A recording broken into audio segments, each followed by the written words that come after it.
araw, Lawrence nga pala ang makasama niyo sa paglalakbay sa kasaysayan tungkol sa isang lugar na puno ng pangarap at pagnanasang umunlad. Halina't alamin natin ang mga kwento at yugto ng mga pagbabago tungkol sa pook nito. Sa puso ng Quezon City, isang lugar na bumubukas sa atin ng mga pintig ng kasaysayan. Sa mga pabirong usapan ay binansagan itong gitna ng kalawakan dahil sabi ng iba, saan man gustong pumunta ay may dadaan o may daan sa lugar na ito. Ito ang Cubao, isang distrito na puno ng buhay at pag-asa, isang lugar na nabuo dahil sa pangarap at adhikain na balang araw dadating ang panahon na Cubao ay maikilala hindi lang sa buong bansa, kundi sa buong mundo. Ang Cubao ay mayaman sa kasaysayan. Ang panahon ng mga pananakop ng Kastila ay dito ay sa lapang na Friarland o lupain ng mga praile noong 1565 to 1898 at nabibilang pa ito sa distrito ng Morong na ngayon ay Rizal Province. Tinawag itong Cubao hango sa salitang Cuba dahil nung panahon daw ay madalas makakita dito ng mga kuba o hunchback witches. Dahil sa pagkasira ng Maynila noong ikalawang digmaang pagdaigdig ay marami ang napalitan o ginusto na lang lumipat.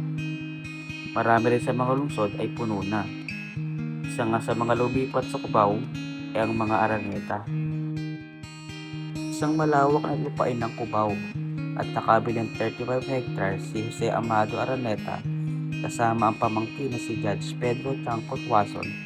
At ang mga lugar na ito ngayon ay ang Aurora Boulevard at P. Tuason Street na parehas malapit sa EDSA. Sinimulan ng mga Araneta na baguhin at gawing residential at commercial na lugar ang Cubao para maengganyo nila ang ibang taga-Maynila na lumipat at magnegosyo dito.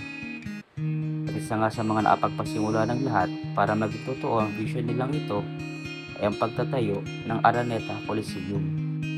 Ang Araneta Coliseum na kilala rin bilang The Big Dome ay nabuo noong 1960 at ito nga ay inaugurasyonan sa pambihirang paraan dahil ang unang event dito ay ang boxing match laban kay Gabriel Flash Elorde at Amerikanong si Harold Holmes na pinuntahan naman ng 36,000 na katao full capacity. Pero base sa record, 50,000 ang pumunta at gustong bumili ng ticket. Dito na nagsimulang maging lugar ng iba't ibang pampalakasan ng Araneta. Tulad na lamang ng pagsisimula ng liga ng PBA o Philippine Basketball Association. At sino nga ba ang makakalimot sa makasaysayang Villa in Manila sa pagitan ni Muhammad Ali at Joseph Frazier? Ang pag-unlad ng Cubao ay hindi natapos doon, pagkos ay doon nagsimula. Dahil nga sa tagumpay ng Villa in Manila ay naitayo ang Ali Mall at binansagang Philippines First Official Mall. At isa nga sa mga panahon nito ay walang iba kundi si Muhammad Ali bilang pagpupugay sa tagumpay niya laban sa kanyang kalaban. Ito ay katabi at makikita malapit sa Araneta Coliseum. Dito na nagsimula ang tuloy-tuloy na pag-unlad at isa-isa na nga nagsulputan o mga nagtayuan. Ang ilan sa ngayon ay mga kilalang establishmento sa Cubao.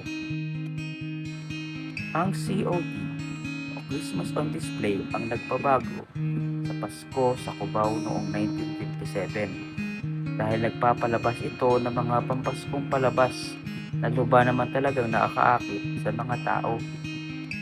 Sa pag-usbong o pagsikat ng mga palabas tulad din sa teatro ay naitayo ang New Frontier Theater, kilala ngayon bilang Kia Theater.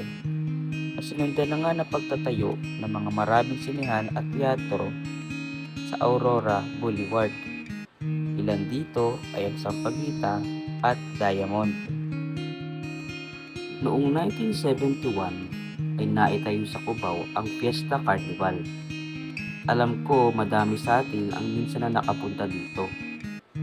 Ito ang Philippines First Indoor Entertainment Center Kaya naman ay nabansagan din itong Disneyland of Manila.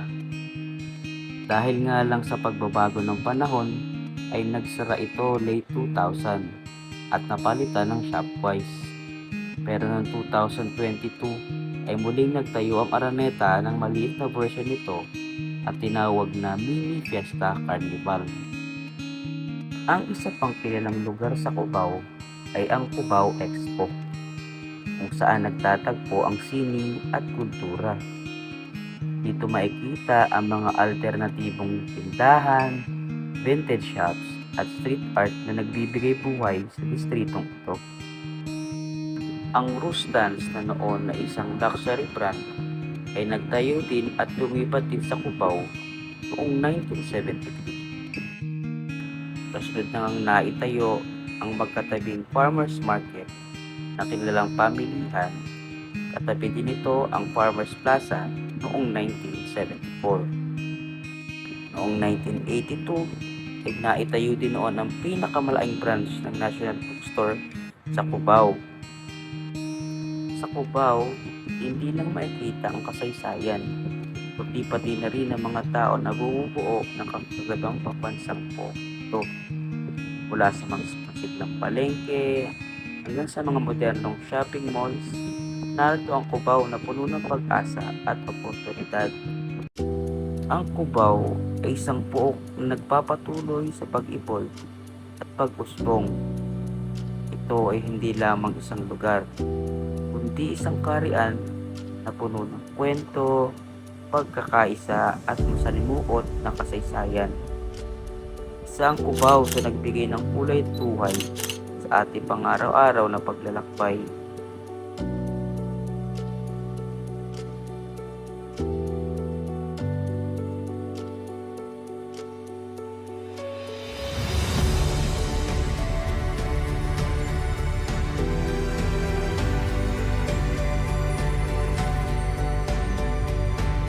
Sa pagtatapos ng video na to, ay sana naiparating ko ang mga kaganapan at kasaysayan na bumuo sa kung ano ang Cubao ngayon. Isang simpleng puok noon, isa ng simbolo na makabago at modernong panahon ngayon.